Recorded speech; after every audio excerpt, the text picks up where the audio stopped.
We consider ourselves a playwright-focused company. We are an ensemble, and so we have a lot of amazing actors that are part of our membership, but our mission is really towards serving playwrights and what they need. So, that's our focus always. And, and really supporting new works and empowering playwrights to their process. So the National Young Playwrights is a program where we ask for applications from all over the country, and we select a small number of those playwrights to pair with a mentor and work with them throughout the year on a new piece.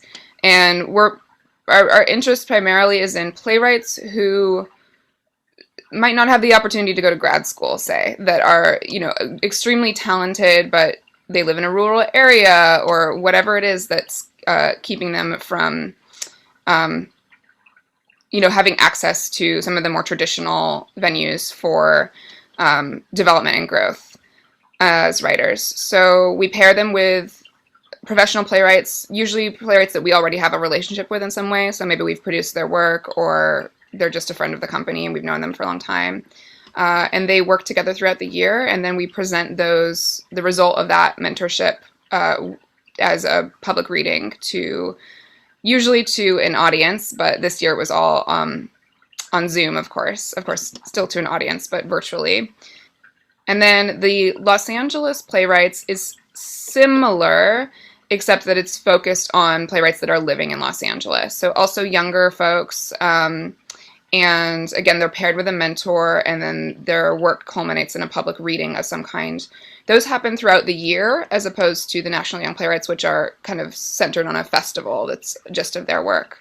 The Playwrights Lab is sort of ever evolving, but that is intended generally for more established playwrights, and it's a space to support them in their work. And the leadership of that changes, usually yearly, sometimes less than that.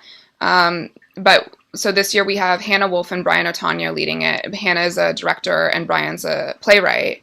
And so they're working together. And they meet in the past it's been once a month, but I believe actually this year they're meeting twice a month.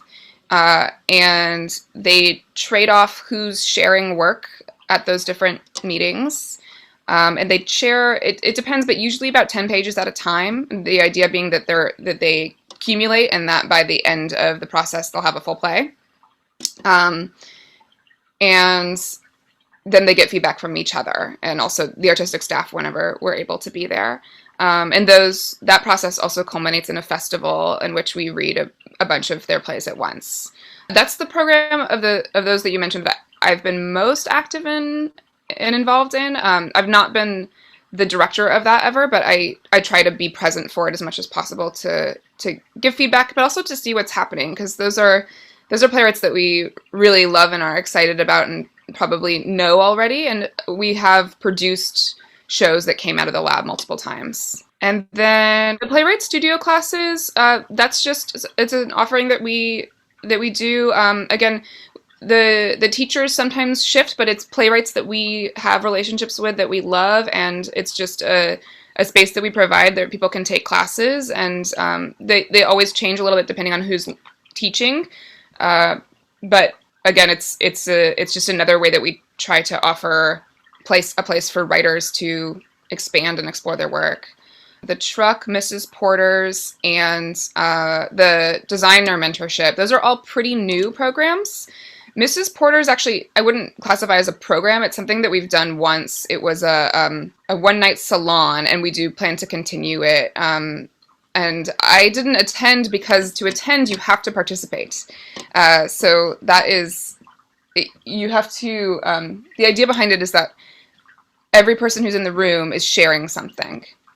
And you have a limited amount of time, and you can read a piece of writing, or you can share a piece of music that you love, and so on. So anyway, I didn't go to the first one because I didn't have anything to share, but I do hope to attend at some point. And I heard it was a great success, but it's something that they'd done in person for a very long time, and that Chris Fields, our artistic director, he'd met these this woman, and she got him all excited about it, and so we decided to transfer it to our platform through Zoom.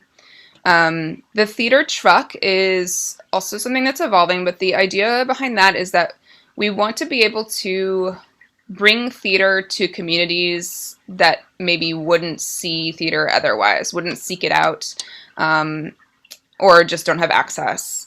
And so that's led by a company member named Riel Paley. And so far, what we've done a few times is done sort of outdoor storytelling for kids. And the actors that are involved have gotten together and they've sort of developed these different ways to engage young audiences. And then we go and do them in a public place, a park usually, or sometimes someone's front yard, and do some outreach into the community to let them know that, hey, this is happening, we'd love for you to be there. That's mostly happened during COVID, so we've been pretty limited about how we're inviting people because we don't want a huge crowd, and want everything to be distanced and safe. But I think it will continue to evolve. They have a lot of different ideas about what that could be. They've started working on Shakespeare. They've also done a number of exercises based on Boal together, and I know that that's an interest of a number of the people that are involved. So it remains to be seen what exactly that will be, but I'm really excited about it. I think it could be really interesting and kind of a very different thing than what we usually do in our theater space. The design mentorship program, that's brand new. It's something that came out of a lot of the conversations that we were having over the summer after the murder of George Floyd and Breonna Taylor, and we were having a lot of conversations within the company about how we can be more actively anti-racist in our theater work. And something that came up was that BIPOC folks are generally very underrepresented in design worlds in theater. So we talked about what can we do to actively combat that, and came up with this idea that, we have a number of designers that are resident designers in the company that we love, that are company members, and they work with us all the time, and they were really excited about mentoring young folks that are interested in learning the trade. So the idea we came up with was that we would have one resident designer in each field. So a costume designer, a scenic designer, lighting, and sound. And they would be kind of apprentices for the entire year with the company. So they would assist the lead designer on all of the main stage shows. And then we also do we sometimes have off-night shows, and that would be an opportunity for them to be lead designers. And we also do once a year for our associate company, we have a night of one acts, and that they would be the lead designers for those as well. So it's a chance to get really hands-on experience and also learn from someone who's working in the field and very established. Playwrights are usually the ones that we're scrambling after, sometimes directors too. But the people that we're most excited to bring into the fold are the writers that are doing things that we haven't seen before, that are writing from their hearts and souls and thinking about the world in big ways that excite us, and have humor and heart and all those things. And we hope that you'll let us do your plays because we care about you and we want to do the best that we can to make your words, reach the world. I'm Alana Dietz. I'm the Associate Artistic Director of the Echo Theater Company, and if you enjoyed this conversation about the Echo, please come to echotheatercompany.com and explore the many offerings we have there.